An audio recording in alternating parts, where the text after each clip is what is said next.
Welcome all. Let me say just a minute. Hello everyone, I am Pratap from Smears Education Solutions. This is class 8 of markup chains. We have a very important topic today. Let's start with a very simple one. You need to choose between a pizza and a dosa. I know it must be a very difficult task for all of you because even I am unable to decide whether to opt for a pizza and dosa. It's 50-50 for me really. However, I'm not sure what you must be thinking. Even before taking the class, I ordered one big size pizza today. Though given me a chance, I'm not sure which one I will opt because for me it's the same. It's like tossing a coin. Sometimes I prefer a pizza than a dosa. Sometimes I prefer a dosa. I don't know what you think. However, in most of the cases, it's not the taste or the money or something else. We'll see today one such thing which might affect whether we will choose pizza or dosa. Okay, let's go to the study and see what really matters here. We are now considering one hostel here. Students are staying, they are studying in the nearby colleges and they are staying here. Whenever they feel hungry, they go outside any nearby restaurant, they order food, they take it to their rooms and then they share it or they have it. They consume it. Some students they bring pizza, some they prefer dosa, some prefer chole bhature. There are many factors to consider. However, if you see the present snacking behavior is 40%, 10%, 50%. That means 40% they prefer chole bhature and 10% they consume pizza and 50% they consume dosa. This is the present snacking behavior. Because the hostel is NOAFO. Now here, what would the long-term dining behavior if we add an on-campus pizza delivery service? What will happen? Now no ordering is allowed. Let's check here. The difference between two hostels. We have two hostels here. In hostel 1, it's no FO. Here not to order anything from outside. You are not allowed to order anything from outside. That means you have to go yourself physically and bring it for yourself. You can't order anything. In the other hostel, whatever you want you can order. It's order anything from outside. OPFO, OFO hostel. There students can order and they can have it. Not necessarily any food item. They can order a book, they can order a pencil, they can book a pencil, whatever they want they can order. Normally in India, you don't get any delivery for dosa and chole bhature. You have to go it out if you like that. So you can't order those food anyway. You can order pizza though in the other hostel OPFO. Now in the hostel no AFO, they are planning to bring a pizza delivery system to their hostel. Then what will happen? That is what we want to know. Whether the snacking behavior in NOAFO hostel will change or it will be the same 40%, 10%, 50%. That is what we want to know here. Let's go back. Now it's 40%. They prefer 1, 10% 2, that is pizza, 50% 3, that is dosa. This is the question. What would be the long-term dining behavior? B. If we add an on-campus pizza delivery service. That's what we want to see. Let's talk about the transition matrix a bit. This is 65%. That means 65% students, if they prefer pizza today, let me write here today, and tomorrow here, because this is a discrete time stochastic process and we see the change each day. We can see the change each week, each month, each year. That would have been a different study, but in this example we are seeing the change each day. So let me write today here and tomorrow here.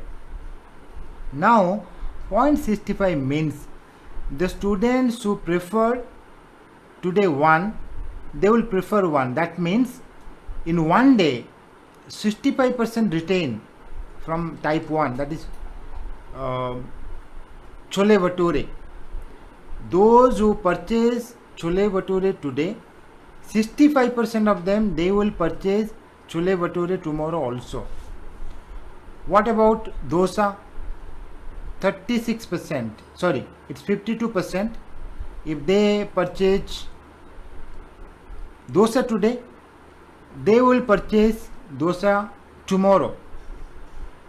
67% if they purchase pizza today, they will purchase pizza tomorrow. However, these 28% they will come from 1 and 36% they will come from 3. Some will leave also. Today they ordered pizza, tomorrow they will order this or this. However, 67% they will stick to the same pizza. This is transition matrix of the second hostel, of a hostel. This is the transition matrix for them. And because they had that order anything from outside facility, they have this matrix. We don't have this matrix in this hostel. So we'll use this matrix. You can estimate all these values from past experience. Using the past experience, using the past data, you can estimate these numbers. It's not a big task. You will do these things later. Just remember, this is the transition matrix for the second hostel. You know the present behavior of this hostel. Now let's see what will happen. Here we have 3 states. State 1, here we have those students who presently consume chole bhature, and state 2 presently those consume pizza, and state 3 those consume dosa, and all the transition probabilities are here, 0.12, 0.07, all these are the probabilities, and we have a transition matrix. This is our initial probability distribution. This one is here. This is the transition matrix, and these are the probabilities for tomorrow. Let me write here also, today and tomorrow. Now suppose we are talking about today, 40% they consume chole bhature. Tomorrow it will be 33.5%. Today 10% consume pizza. Tomorrow 35.6%. Can you imagine? It's around 36%. 36% will consume pizza tomorrow. Today only 10%. Why? There is a big change. We'll go to the stationary probability anyway. However, now only after one day it changes a lot from 10% to 36%. This is just because we have a facility. This is just because we have a facility. Now we can order. You never know. It's raining outside. It's corona outside. Whatever. I mean, there might be thousands of reasons. You have an exam nearing, so you not like to go outside and take something. Obviously, you like to order and have it in your free time. There are thousands of reasons. We like to have it as soon as possible and without spending time. So that's a facility. It's not all about the taste. That's what I said when I started the class. It's not always the taste. It's not always the money. It's sometimes other factors as well. Now in today's class we are considering that factor, the delivery boy system, that is not present for the Indian food. However, for pizza delivery that's there. So why not use that? So here, if in this hostel you are allowed to order, definitely students use that opportunity and they will try to order, then they will try to have it, they will save time, and then other things will also come. Maybe some of them will like also. Now 30.6%, that's around 31%. Now from 0.50, 50%, it came down to 31%, 19% decrease only in one day. Now what will happen after 5 days? What will happen after 10 days? What will happen after 15 days? What will happen after a long period of time? What will happen after the stationary distribution is reached? That means when all the probability distributions they stabilize, then how many of them would be consuming pizza? That is what we want to know. Presently today it's only 10% students they are consuming pizza. What will happen when it will stabilize? What will happen when stationary distribution will be reached? That's what we want to know. Let's see. Here, this is today, this is tomorrow, this is day after tomorrow, this is after 3 days. That way you continue. You see, after a month, nearing the end of the month, you can count it. I used Python programming for this. You can see this one. I use simple Python programming, 5 to 7 line of code, but you don't need to do that. This is my transition matrix and this is my initial probability distribution, and then I got this after 1 way, this after 2 days, this after 3 days, this after 4 days. That way I got it. You don't need to know the programming part. This is what I copied and I pasted there. That's all. You don't need to. I got all these numbers. If you have a calculator, you can just multiply matrices and you can get the results. Now you see, here we reach the stationarity. That means in the stationary stage, the numbers they will no more change. The numbers they will no more change means overall the numbers will remain. This is around 29%, this is around 49%, this is around 22%. The numbers are not changing anymore. That doesn't mean that students will not change their snacking behavior. They will continue to change according to the transition matrix. However, the overall numbers will not change. That means maybe the around 50% they consume pizza today. Some of them they will go here and some of will go here. However, some will come from this, some will come from this. 49 out of 100 students, tomorrow also 49 they will consume pizza, 29 they will consume chole bhature, 22% they will consume dosa. So overall positions, overall numbers will not change, the percentages will not change. That means the long-term behavior of snacking, behavior of the students when it comes to snacking, the long-term behavior of the students when it comes to snacking change. What will happen? Suppose we have 3-4 shops nearby. They are preparing chole bhature and dosa. Their sales will come down from 50% to 22% number of students, from 40% to 29%. However, students they used to consume 10% of students used to consume pizza. Now it went up to 49%. Almost half of the students will consume pizza. So because of the facility provided to them, the facility of getting things in a few minutes, that changed the behavior, right?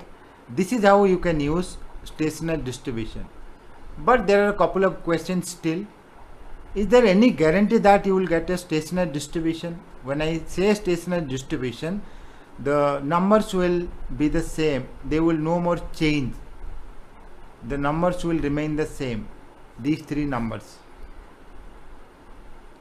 Although students will continue to change their behavior, it's not that these 49 students continue to order pizza every day. Some students will go here, some students will go here according to the transition matrix. But in spite of that also, In the overall position it will not change. Coming back to this is our transition matrix, and what we want is we just need to write ABC here and ABC here. Then you form equations, row column multiplication, 0.65a, then you need to write 0.15b, then 0.12c, that is equal to a. This is the first equation, and the second equation will be 0.28a, then 0.67b, 0.36c, that will be equal to b, the second one. And the third one, out of 3 equations I will consider 2 equations because there is a dependency. Then I will write another equation, a plus b plus c, that must be equal to 1. I need to solve these 2 equations, these 3 equations, to get ABC, that's all. You get 49%, sorry, this is 49%, this is 29%, this is 22%. These are the numbers. This is our stationary distribution. Now the question is, you can always solve mathematically. While solving mathematically, can you always get a unique solution? That means, can you give always the guarantee that you will get this way 29, 49, 22? Maybe you will have 2 solutions, 3 solutions. So what I want to say you is, sometimes you get many solutions. Can you give the guarantee that there will always be a solution? How can you know all these things? That is the next part. It has 3 parts.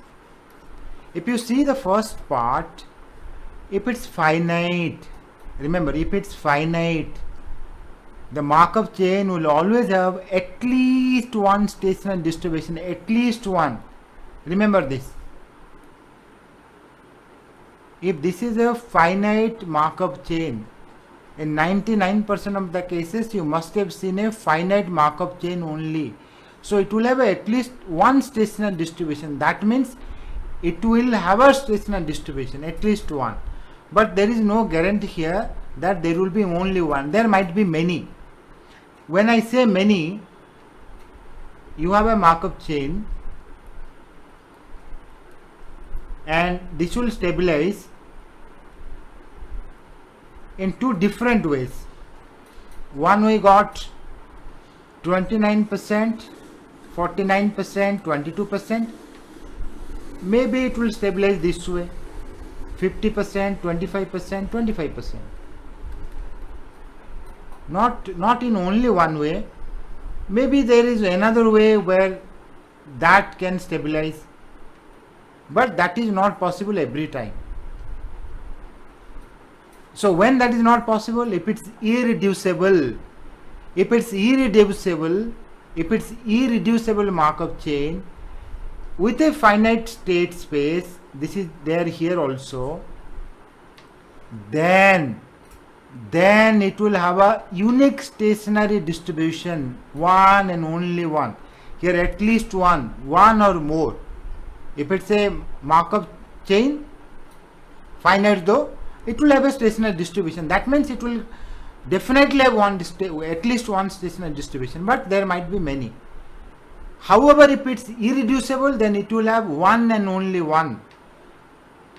So the property irreducibility is very important in Markov chains. Now go here to number 3. An irreducible aperiodic, the second property. This is the second property. First one is irreducible, second one is aperiodic. An irreducible aperiodic Markov chain with a finite state space will settle down to its unique stationary distribution in the long run. Settling down is another thing when you compare with the long-term distribution, stationary distribution. It has a stationary distribution like we saw today. It doesn't mean that it will settle down. It will converge. Converging to its stationary distribution is a different property.